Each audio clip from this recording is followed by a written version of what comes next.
दादांच्या संदर्भामध्ये शिक्षण क्षेत्रात काम करत असताना आज विद्या प्रतिष्ठान देखील आहे, बारामती ऍग्रीकल्चर डेव्हलपमेंट ट्रस्ट देखील आहे की पुणे शहर सोडल्यानंतर आज बारामती या महाराष्ट्रामध्ये शिक्षणाच्या हब म्हणून त्या ठिकाणी पाहिलं जातं.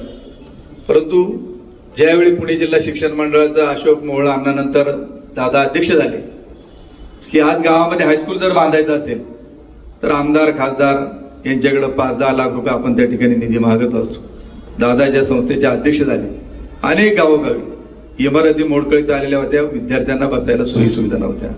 परंतु दादांनी त्यावेळी ठरवलं की माझ्या काळामध्ये प्रत्येक गावामध्ये सुंदर प्रकारची इमारत जिथं जिथं संस्थेची शाखा आहे ती झाली पाहिजे. आणि मग अनेक लोकांना ज्यांना त्यांनी काय मदत केली असेल त्यांना दादांनी फक्त शब्द त्या ठिकाणी टाकायचा, मला बाकीचं काही सांगायचं नाही, मला ही इथली इमारत तयार करून झाली पाहिजे. मग ती 2 कोटीची असो नाही तर 15 कोटीची असो ते करून घेण्याचं काम त्यांनी केलं.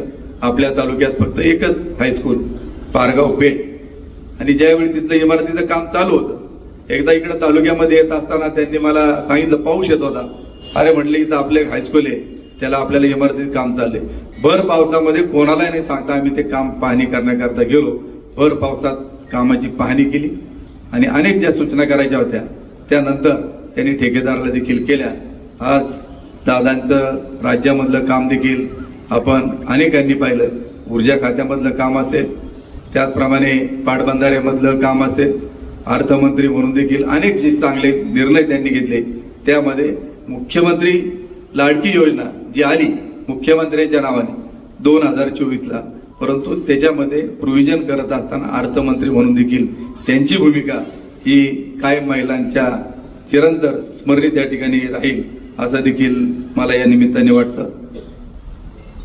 की सार्वजनिक क्षेत्रामध्ये काम करत असताना जो कार्यकर्ता चांगलं काम करत असेल त्याचं आपण बऱ्याच वेळा समोर बोलतो की याचं काम चांगलं आहे, माणूस चांगला आहे.